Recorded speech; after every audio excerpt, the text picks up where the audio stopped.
Ever tried watching your athlete's game from anywhere in the world? With Replayer, you actually can. I had a friend watch his son's game live from his flight. My son watched a live game from the car while we were driving up the California coast. It doesn't matter where you are, grandparents across the country, cousins on the other side of the world, teammates who just moved away, set up the camera, hit go live, and everyone with a link is right there on the sideline. Live streaming is free.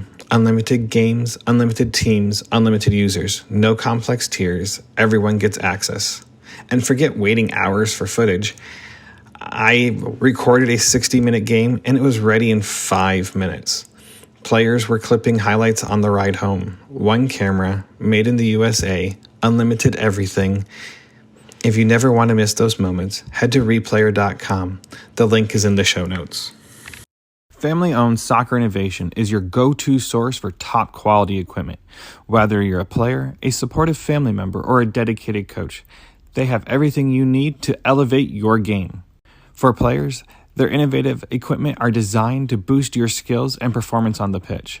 From their agility cones to their portable goals, they have you covered. And family members, they offer durable equipment that's built to last because we know your support is critical to your player.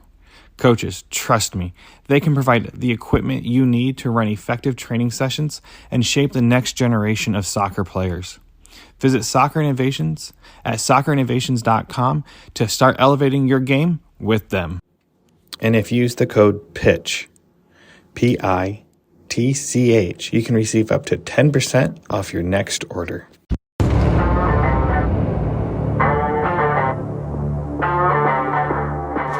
Hello and welcome back to Chat by the Pitch. This is Ian Babcock, your host. This is part 2 with Hanna Barker. We pick up right where we left off, college to pros. We get into roles over positions, the mentor who opened the door to Iceland, and the road through Hungary, Turkey, and finally landing at Napoli. Sorry if I mispronounced the name. That's in Series A league. This is a real map of a player going to the pros. So let's start this chat and head to the pitch.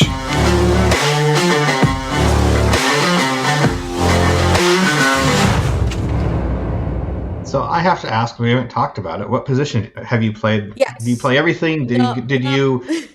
No, I'm very offensive based. I like to say that I can play fullback. That's if a team. I'm one of those players that I can play anything. I just want to play. That is my mindset. But most coaches use me on the wing. I'm a lefty, so most coaches use me as a winger, but I can also play a striker in a 4-4-2, and I can also play a fullback in a 3-5-2. So it just depends on your style, and I just try to fit that style and bring something to the table. With your youth side, and we talked a lot about these injuries. I wanted to ask this earlier, but the injuries are more important, I think, conversation. Did you find yourself fitting into? I always look at it from two ways. When I coached my son, I was very adamant on roles versus positions. Yeah. You said you wanted just to play, so would you go jump in goal if you had to because you understood it, or? I would, but I'm not very tall, so that would be a very bad coaching decision. In my opinion. I'm just saying, if you had, neither's Mia Hamm, but she did a phenomenal job. Yeah, I would do it, but like I said, not a good coaching decision, but I would probably do it, I think. But usually my out of position, but I think I'm pretty good in, is a fullback.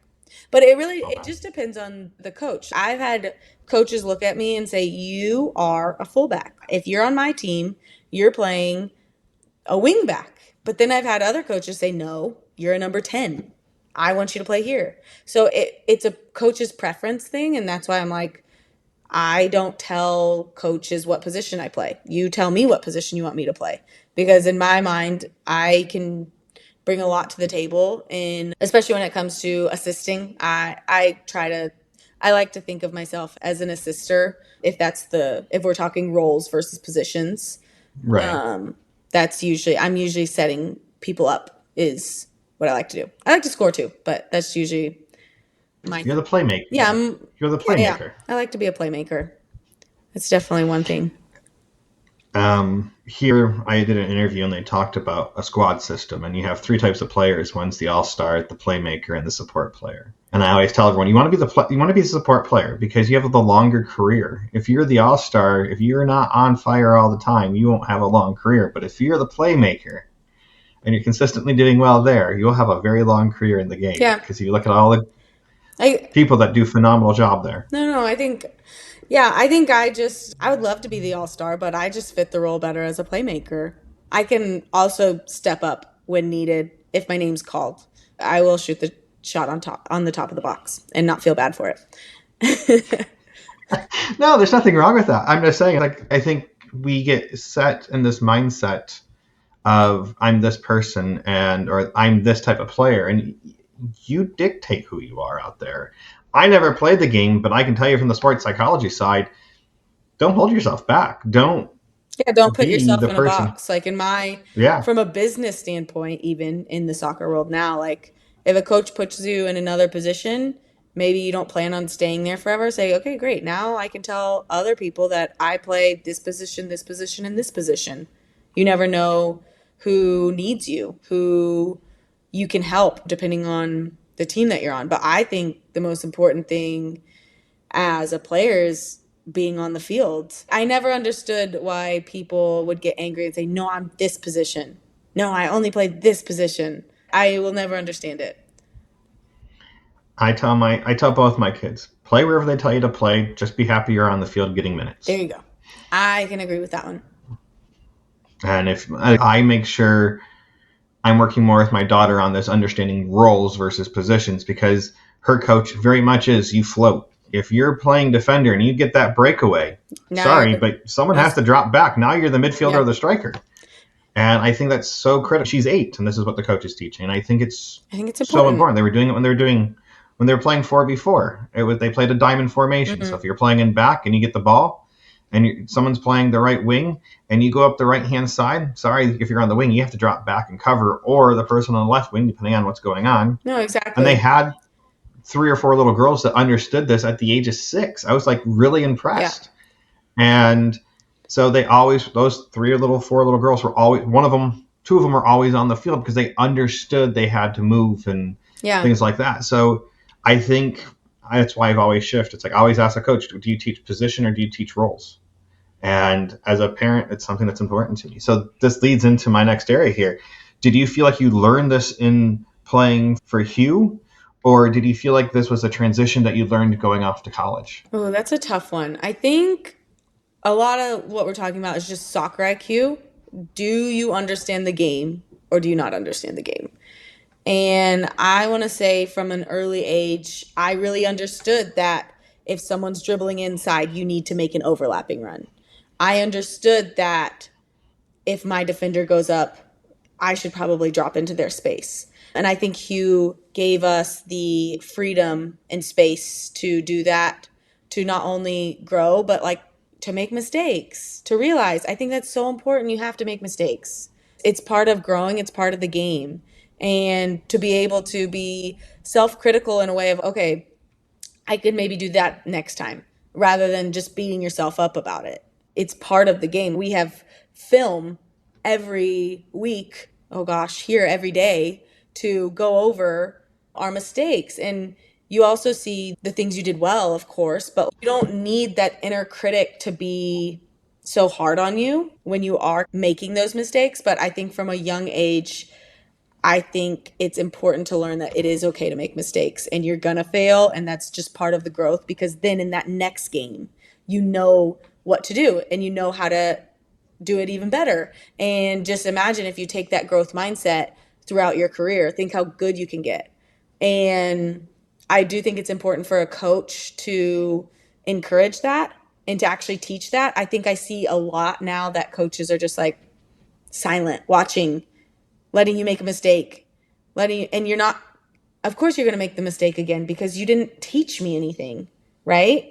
So I think that's really important. I think that's one thing Hugh did really well with us, but also giving me that space to grow and learn. And I think the positions that am in, because I am more attacking minded, because I do my more natural roles are winger and then At defeaters, I was more of a striker in a 4-4-2, setting your teammate up, running back for your teammate, moving around in areas that maybe you're not comfortable in, but you need to have that confidence to go into. So maybe I'm always on the wing, but if I see a gap, am I going into that space to switch the field?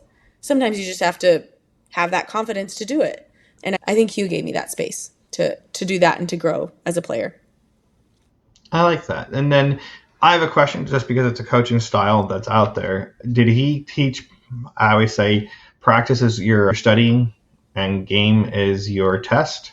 Was he a loud vocal coach during games, or did he give guidance and more of not direction, but more of guidance? It's letting you guys figure it all out, you ladies figure it all out, what's going on, and then give feedback, or was he giving you guidance as the game progression going on? Oh, no. Hugh, if he was silent, you were in trouble.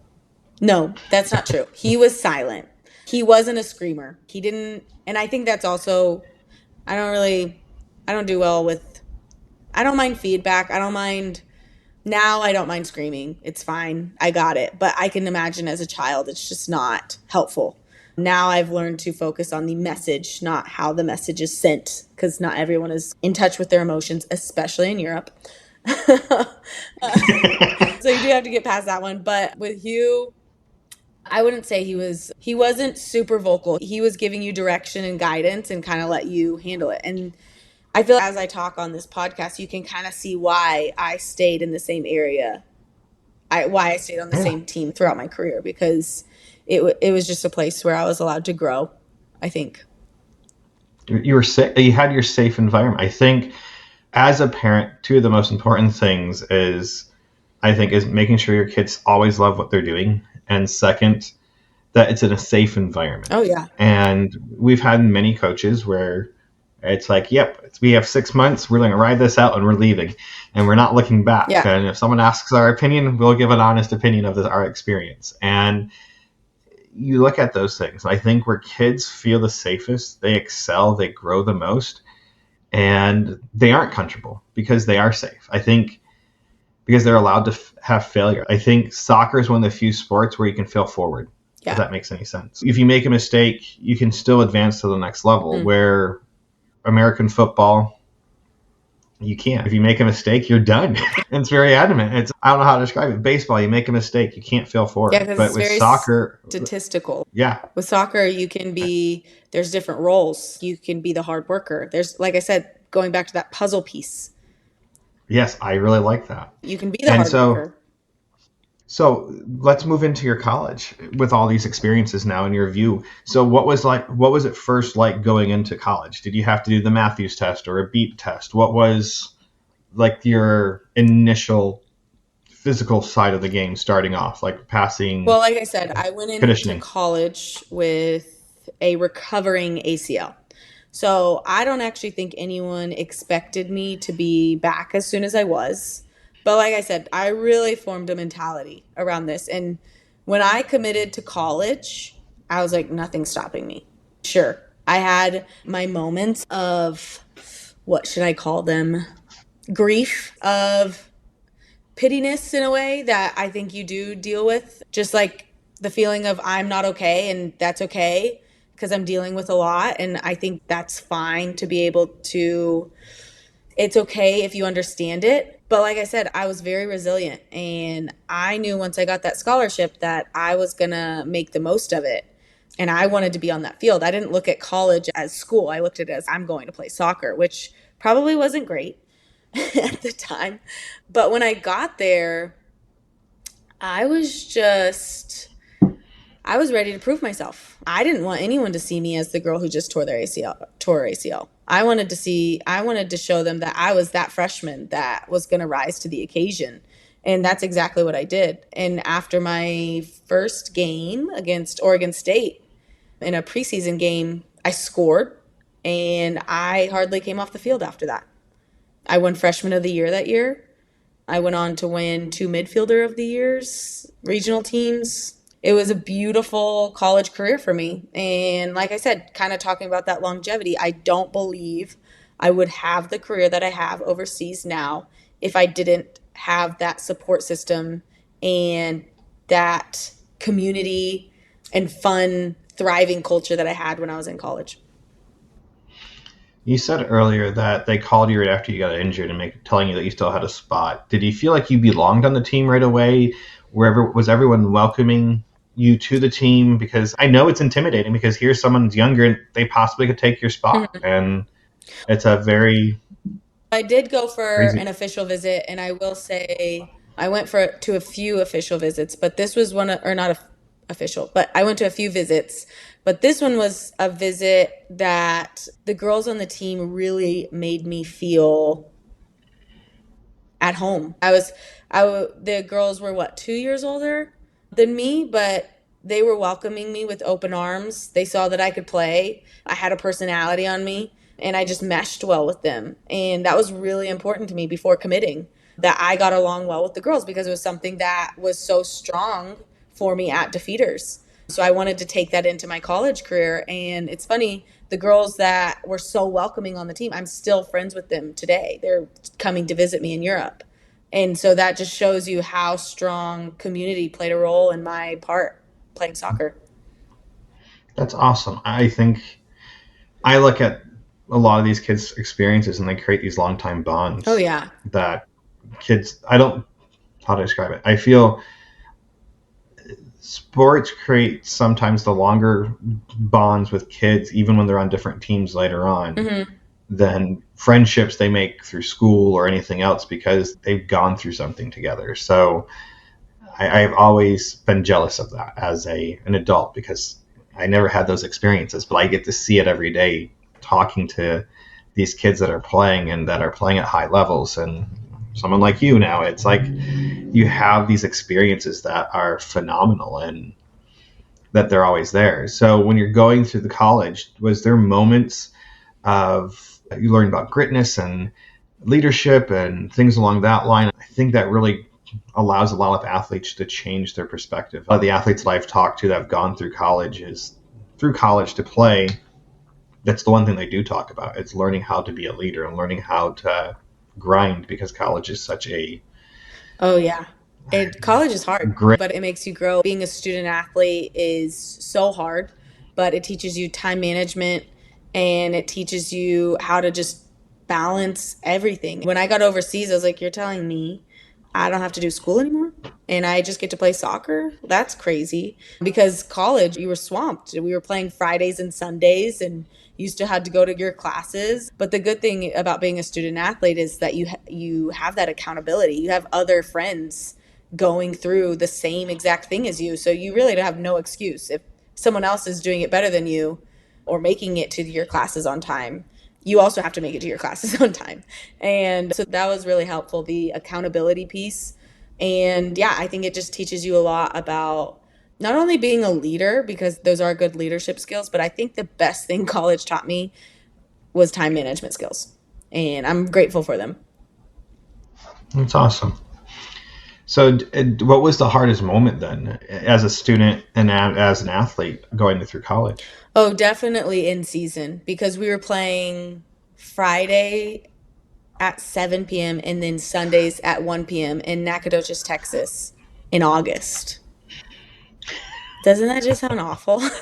It does. Like looking back, I'm like, how did I do that? That's crazy. And then you might have had a test before, or maybe you have a test on Monday and you need to figure out how to study because you were so focused on your game for the weekend. So, yeah, I want to say in season. Oh, but then there's also preseason, which is July and August, where you're waking up at 6 a.m. to do weights, and then you have practice at 3 on the field. That's also really hard. Ooh. So, yeah, I think just college, Why is it not flipped? right?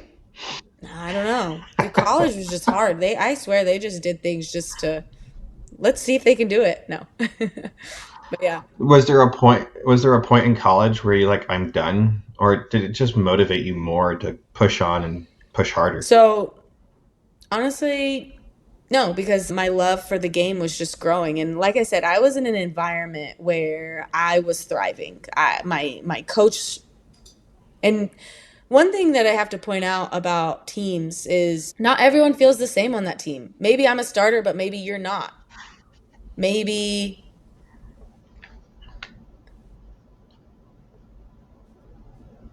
maybe that's one thing I want to talk about is not everyone on that team is going to have the exact same experience as you. So, if I am a starter playing 75 minutes, my coach is, you're great, good job, helping me in certain areas, and I still got my friends, then yeah, of course I'm going to be happy. But that's maybe another friend is a non starter and the coach isn't really happy with her, or maybe they treat you differently than another player.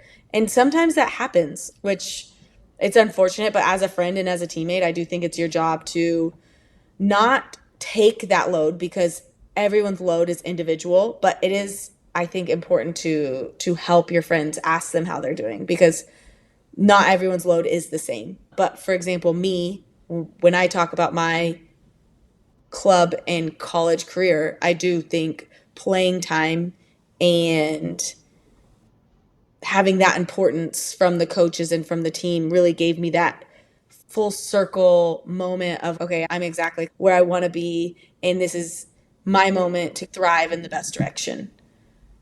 But if you're asking how that kind of took place into this experience, took me into my post college career of overseas, because when I was a freshman doing winning freshman of the year, because I was doing well with the team, we had 4 or 5 girls go to Iceland for the first time, which 10 years ago, no one was playing soccer overseas. So I like to think that we were some of the first people to even try this avenue. So I was closely watching their careers as professional athletes for the first time overseas and how that was going. And that's what led me in that direction to also kind of step in their shoes after my playing career.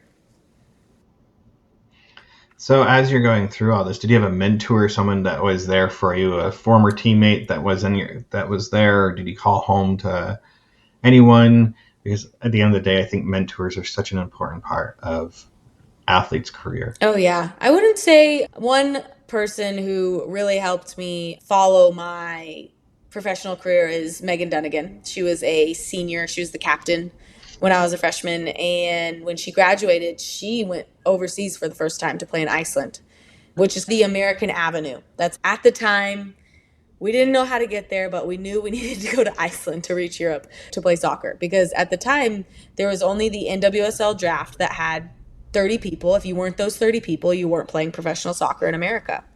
That's hard. So we had to find a different avenue. So Megan played, and whenever she would come back, because her younger sister, who was a year older than me, also played on the team, I would always pick her brain on, hey, how's it going? How'd you get there? And eventually, when it was my time to go try it for myself, I contacted Megan and I said, how do I get there? And she put me in contact with an agent that helped me get to Iceland. So, yeah, that was my first place I ever played overseas. So was that how you got to go pro? Were you drafted here in the United States? Was there anything going on with women's soccer here for you, or did you decide I'm not going to waste my time? I'm going to go focus on Europe? No, you get put in a draft, but like I said, there's 30 names. If you're not part of those 30 names, then tough luck kind of thing. And I think I was close, but I wasn't one of the ones called for the NWSL draft at the time. So you had to find an alternative route because I wasn't done playing. And I think it's a really crazy that players are so good at football ending their careers at 21 years old in America. That it's just crazy when you think of all of when you think of the longevity of a career maybe in Europe. Now it's much better, but at the time a really good player is just, nope, I'm done. I love it, but I'm done. And it's hard to wrap your head around, for me at least. So what encouraged you the most to go this avenue to go pro? I think just watching my friends' careers take off overseas, and I was like, I if they can do it, I can do it. It was kind of one of those things. And I wasn't done playing football. I was gonna, because of all the summer classes we had to take, it was actually, I graduated in 3.5 years because the Icelandic window is starts in March. So the season is from March to November. So you actually had to graduate a semester early if you wanted to go in that window. So I ended up graduating in 3.5 years to go overseas to Iceland. And I think it started off as I want to be a professional soccer player. But then when I started my overseas career, it was like, oh my gosh, I'm learning so much. And I love the growth part of it, honestly, now. Did you see the game as you're going through this process of football that it was the right decision? You were on the path that you were meant to be, and being a pro soccer player is where you needed to be. Yeah, especially now that I'm towards the end of my career. I faced a lot of adversity in Iceland, just being when you've only lived in Texas your whole life. A huge change to go to Iceland. I remember my mom, she was like, "What are you going to do after college?" I was like, "I'm going to play professional soccer." She's like, "What?" And I'm like, "In Iceland." So she was like, just taken aback. She was like, "Oh my gosh, how is this even going to be? How is this even going to happen?" Fun fact, she actually got her passport and has visited me in Iceland, Hungary, and then she is coming to Italy next month. So I take credit for my family's overseas travels. But when it comes to making my career kind of full circle, I think it's exactly where I need to be. I've learned so much. I've learned so much about myself, about the growth aspect, facing adversity, being a mentor. I've almost become a mentor to younger kids or to other Americans traveling overseas and playing professionally for the first time. I've really taken that mentorship kind of seriously, and I actually started my sports and performance psychology master's last month to get my degree, and I think that's what I want to do after my career. So I'm really excited that playing overseas has really come full circle for me. And yeah, I'm just happy about it. So who was the biggest supporter at this point? Was it your parents? Was it your teammates? Was it Like throughout my friends? career, Going from college to going pro.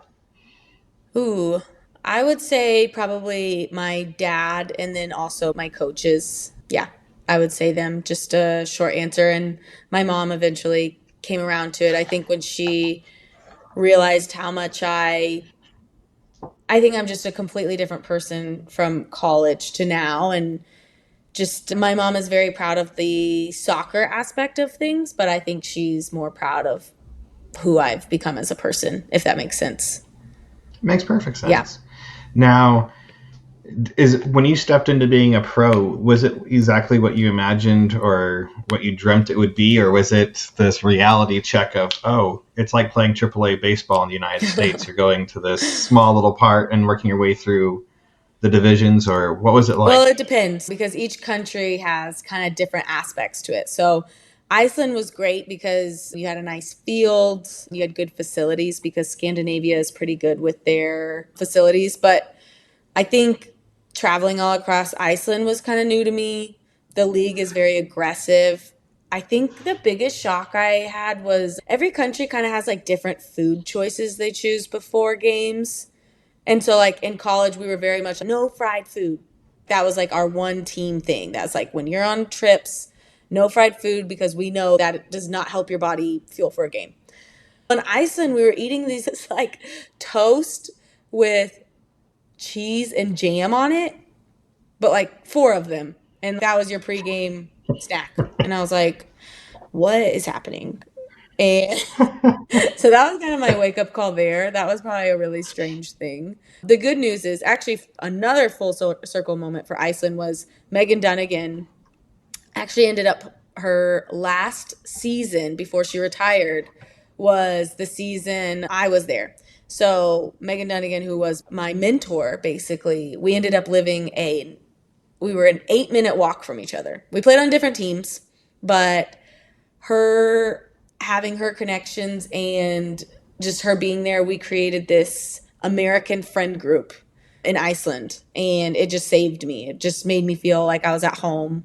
And going to a new country for the first time is so scary. So it really helps that when I had these girls that have already played there and they were kind of walking me through it. That was a huge help when I was in Iceland. And yeah, So where did you go after Iceland then? after Iceland, I went to Hungary.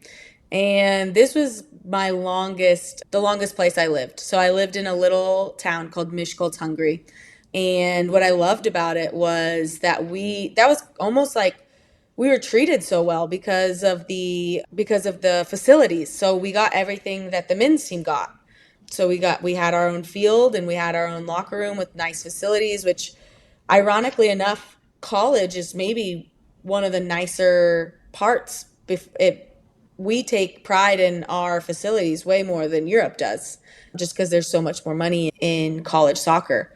So that was probably the biggest kind of eye opener. Whoa, you're not in college. It's funny, you're not in college anymore. You play professionally in Europe, but you don't have the things that you had in college. And that's just something you have to accept when you're not playing for Chelsea and Arsenal and Barcelona. But I will say, when I was in Hungary, we did have nicer facilities, which I was really happy about. And we had a good group of foreigners. That's kind of when I started learning more about culture because we had 8 different internationals on our team. They're all teaching me different languages and teaching me their different cultures and different foods that they're making. So that was a fun time being there. I was there through COVID, and then I played for the Champions League team in Budapest my 4th year. Wow. What was that like? That one was also cool because I do love Budapest. It was probably my favorite place to live just because it's a very beautiful city. And I got to play in Champions League for the first time. And that was a very talented team. I would say I'm now on my most talented team, but at the time, I want to say we had some great players on that team. They were pretty young, and all of them are playing in some of the best clubs in Europe now. So I was on a very talented team, and yeah, I was really happy to be a part of it. It was only a year before I decided to move to Istanbul, but I we made history that year, winning the most. We won the most games for the club for Ferencváros. It's a pretty historic club in Budapest. So yeah, I was proud to be a part of that team as well. And then you left from there to where? Turkey to Istanbul. That one, I had different offers after this club because it was a little better in Mexico, Portugal, and Istanbul. I chose Istanbul because it's a really promising league. I like that you could have a lot of foreigners on it. As the longer you play, the more friends you get overseas kind of thing, and more just word of mouth. Like I had a few friends that, oh, I know that girl. There's 2 Americans that are going, and they're really cool. So I was like, okay, let's try it. And then there was like, oh, there's a coach that's going to be there. So that's how it kind of gets exciting, and you're like, oh, cool. The first year in Istanbul was hard. That one didn't go so well. Probably the hardest season of my career, especially the transfer window after that. I was supposed to go to Spain after Istanbul the first time around. And I had a lot of problems with the visa process. It was going to take 5 months to get my visa in, which means I would miss half the season. And that just didn't make sense to me. So I had an old friend reach out to me about a week before the transfer window closed. And you have to sign before a transfer window. And she said, come back to Istanbul. We have a team. We need a left winger. We need a lefty. Just think about it. And I was like, no, I don't want to go back to Istanbul. That's my first thought. And I swallowed my pride and I got on that plane and I went back to Istanbul because it was kind of life's way of being like, you need to try again. You hold so much resentment for this country and some of the coaches, and you just need to try again. That's kind of what life was telling me. And I'm really happy I did because by the time I left the second time around, it kind of taught me, okay, that was just a bad experience. I had a new group of people to be around, and I actually met old coaches and old presidents and different people that I might have held resentment towards. And I was like, it was just, we were not in our best moment. And it kind of let me release that, you know, hate, hurt in my heart, to put it nicely or not so nicely. But yeah, it really allowed me to release and let go. So in my opinion, that was the most I've grown overseas, I will say, was my second season in Istanbul. So then life was like, okay, you can leave now. You learned your lesson. And that's when I ended up in Italy. And crazy story about this is really a crazy story. So I ended up in Italy because my current coach has only coached men.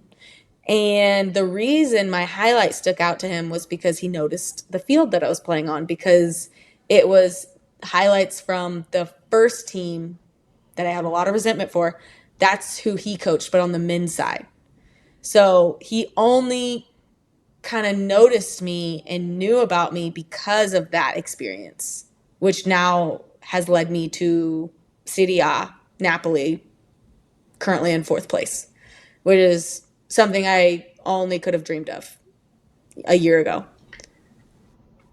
So how has this been, this transition going to Italy and playing in this league now for you? Is it like the pinnacle of your career so far, would you say, or is there other points that have been more moving for you? I think it was a point in my career where it's a moment in my career where I can be like, okay, I did it. I'm playing in a top 5 league in the world, and that feels really good. And keep in mind, Napoli Women, we are the underdogs. So with this coach, with the puzzle pieces of this team, I'm really proud to be a part of this group of girls, because last year they were on the verge of relegation, and this year we're beating Inter Milan and competing against Juventus, who is in the quarterfinals of Champions League. So it's just a full circle moment of, you just don't give up.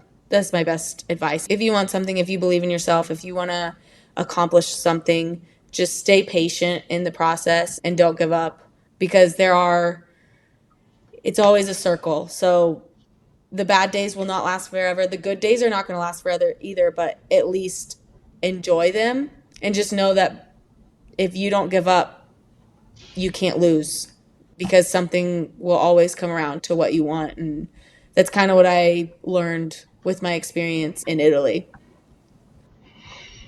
So being from Texas, Mm-hmm. and we talked about a few other things, like how is this now? Because I'm assuming the way I view what you're doing, you spend majority of your time there and you're living there. Have you have your American side of you, but are you becoming where these cities where you live and where you play and having those pieces of you adding into your Texas background, so to speak? It's I think I have a really crazy, I don't know, life in a way. It's crazy in a sense that I've experienced so many cultures and have had the chance to make so many different friends around the world, that you do have to take a little bit of it with you. And I'm grateful for those experiences. Of course, Texas is home, Dallas is home. I always carry my values that I've learned from my family and my youth. But it is nice to get to expand on that in a way. I kind of feel like I have the most random facts that I know, that people from Italy are kind of confused because they look at me as, oh, you're from Texas. And I'm telling them things about Hungary and Greece and Turkey and all these little facts, or how to say little phrases in different languages. And they're like, whoa, that's crazy. And so I do think it adds to my character, I think. And I'm happy about that. And that's what I meant. The growth part is just really crazy. So put aside that I'm playing in Italy and in Serie A and it's where I want to be. I've just grown so much from this experience, and I wouldn't have been able to do any of this without playing soccer. Is there a moment so far in your career that has made you think, you said your next phase you wanted to go into more sports psychology and more of the mental side of the game? Mm-hmm.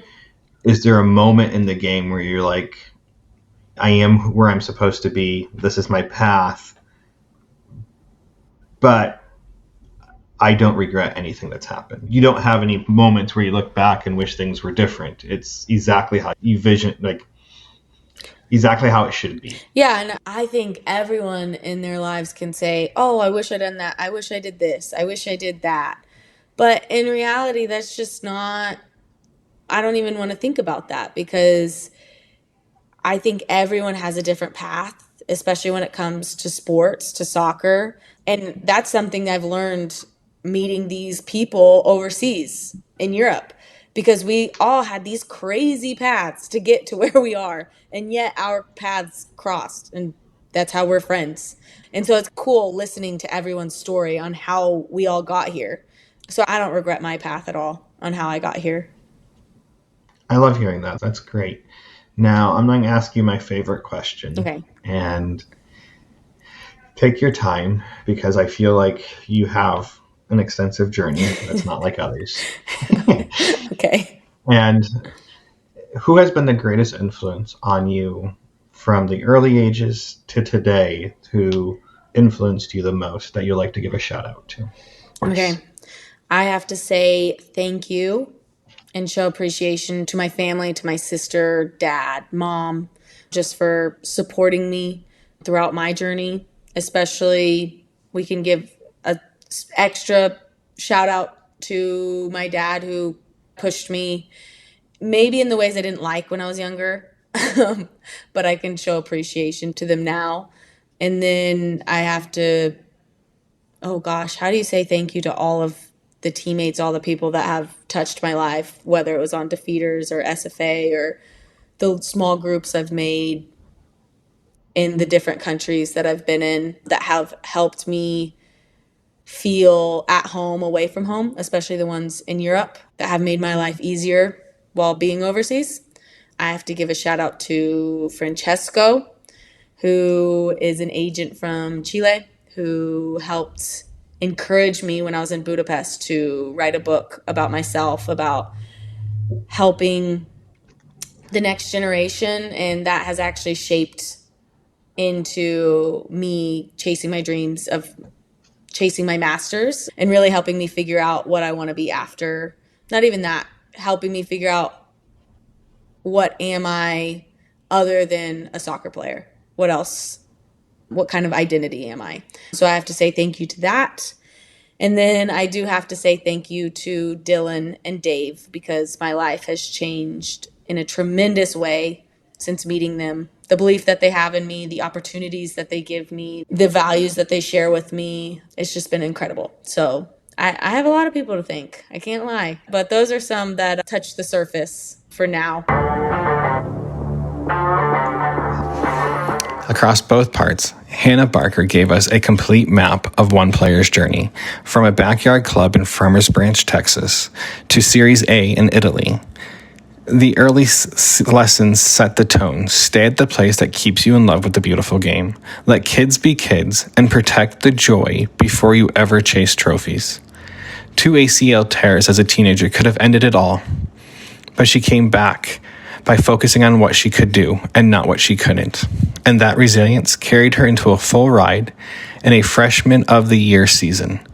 From there, the roadmap went global, a mentor that opened the door to Iceland, and a map that kept on growing through Hungary, a Champions League run in Budapest, 2 hard seasons in Istanbul, and now Serie A with the underdog Napoli. The thread through it all is patience. If you don't give up, something always comes around. And maybe the biggest takeaway is that she's becoming more than a player, chasing a master's in performance psychology and mentoring the next generations. For any family walking this path, that the whole lesson is in one: protect the joy, lean on your people, stay patient, and build an identity beyond the game. A big thanks to Hanna Barker for joining me. Hey everyone, if you guys have enjoyed this podcast, have enjoyed what I've been trying to do, the messages that I'm putting out there, please give me some ratings, some stars on all the podcast sites that you listen to this on. Give me a review, share this, share with others. The more I can make this grow, the more I can continue doing this. I'm really trying to make a difference in our soccer community. So I hope you guys have enjoyed all this. And until next time, I'll see you at the pitch.